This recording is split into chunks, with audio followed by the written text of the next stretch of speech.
Good morning, student. This is your chapter 9 of physical education, psychology, and sports.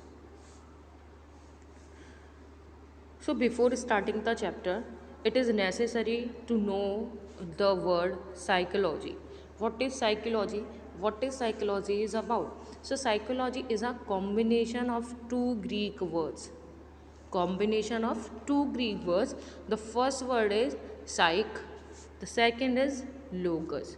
So psych means what? Psych means soul, atma, and logos means science. So when we will combine these words, then it will become a science of soul. It will become a science of soul.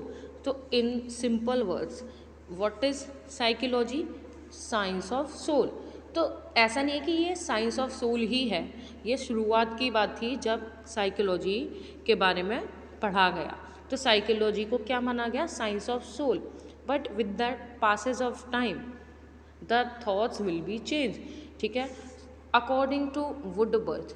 ठीक है, एक Woodworth थे, इन्होंने एक ये line बोली, आप इसे देखोगे, first psychology loss its soul, कि पहले साइकोलॉजी ने अपनी सोल खोई, then it loss its mind, then it loss its conciseness, ठीक है, consciousness, sorry, it still has behaviour of a short. तो what does it mean? It means कि पहले साइकोलॉजी को माना जाता था साइंस ऑफ माइंड, देन फिर माना गया कि ये तो माइंड का, पहले सोल का माना गया, फिर माइंड का माना गया, फिर कॉन्शियसनेस का इसको स्टडी माना जाने लगा, फिर लास्ट में जाके इसको बिहेवियर का स्टडी माना जाने लगा. Is it clear? Okay, then next is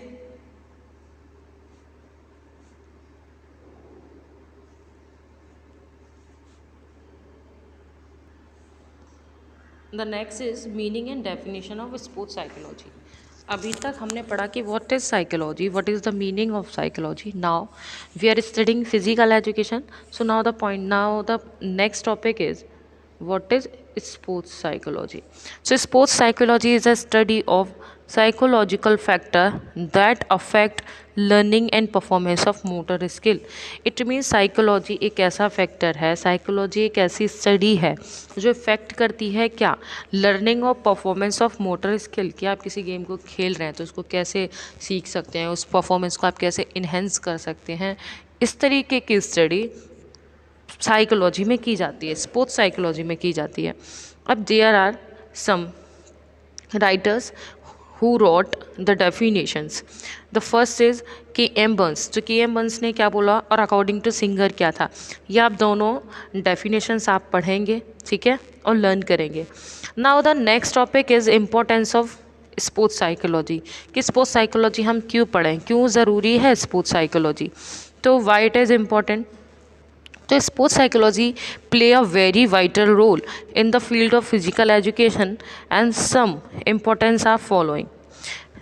Like the first importance is enhance physiological capacities. Enhance means increased. What? It increases the physiological means your physical capacity. So it is always seen कि if you are strong mentally, if you are strong psychologically, then your physiological capacities increases. The second is, if you will see, the second is assisted to learn motor skill. What are motor skill? The skills which require movement are called motor skills. So when you are prepared psychologically, when you are ready to learn something, then there is more chances that you will learn that skill early, है ना, quickly. Okay, so the next is ace in understanding behavior. So of course psychology is the study of behavior, so it will help you in understanding the behavior, like the attitude of a person, interest of a person, है ना, so you can know about the behavior. The next is it helps in controlling the emotions, है ना. When you will psychology is about behavior, so behavior also includes some kind of emotions. Emotions can be positive and negative also. Like emotion control की ज़रूरत सबसे ज़्यादा कहाँ पड़ती है? When competitions होते हैं, जब ये प्रैक्टिस कराते हैं बच्चे को, the mostly during the competition, because the children, the player feels fear of losing the match, और किसी भी तरीके की उसको परेशानी हो सकती है कि मैं जीतूंगा या नहीं जीतूंगा, मेरे से हो पाएगा या नहीं हो पाएगा, तो they feel very nervous before the competition. So it helps in controlling the emotion. Coach समझेगा अगर साइकोलॉजी को, तो that coach will absolutely help to children in controlling the emotions. He will motivate them, so in that way the emotions will be controlled during the competition, before the competition. The next is prepare athlete psychological for competition. अभी जैसे मैं बता रही थी कि अगर coach emotions वगैरह के बारे में समझेगा, साइकोलॉजी को अंडरस्टैंड करेगा, तो फिर क्या होगा, वो बच्चे की साइकोलॉजिकली उसको प्रिपेयर कर सकता है कि जैसे कि उसको उनके अंदर एक विल पावर डाल देगा, ठीक है, कि आपको जीतना है, कैसे जीतना है वो तो प्रिपरेशन करा ही नहीं, लेकिन एक साइकोलॉजिकल एक इतना स्ट्रॉन्ग उनको बनाना कि उनको विश्वास रहे कि they can do best, they can win. So this is very important. Next is support emotional need of sports person. जो स्पोर्ट्स पर्सन है उसकी इमोशनल नीड को सपोर्ट करना, उनके अंदर कॉन्फिडेंस लाना, ठीक है, कंसंट्रेशन उनका बढ़ाना, इमोशनली उनको कंट्रोल करना, कमिटमेंट पे ध्यान देना, ठीक है. These are very important factor of psychology. The मतलब psychology supports emotional need of sports person.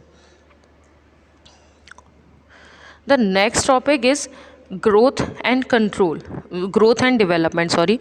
तो हम ये ग्रोथ एंड डेवलपमेंट हम नेक्स्ट वीडियो में पढ़ेंगे. तब तक के लिए आप इसको रिवाइज करें, ठीक है. ये PDF आपको मिल जाएगी. Please note it down on your notebook and learn it. And question can be formed from anywhere, like this definition और दिस डेफिनेशन किसने दी है, ठीक है ना. ये बहुत इंपॉर्टेंट, वो लर्न ज़रूर कर लें. उस तरीके के क्वेश्चन आ जाते हैं. मैंने बहुत शॉर्ट में नोट्स बनाए हुए हैं, तो आप इन नोट्स को ज़रूर रिवाइज कर लें. Thank you and take care of your self. Be safe and good bye. See you in the next video.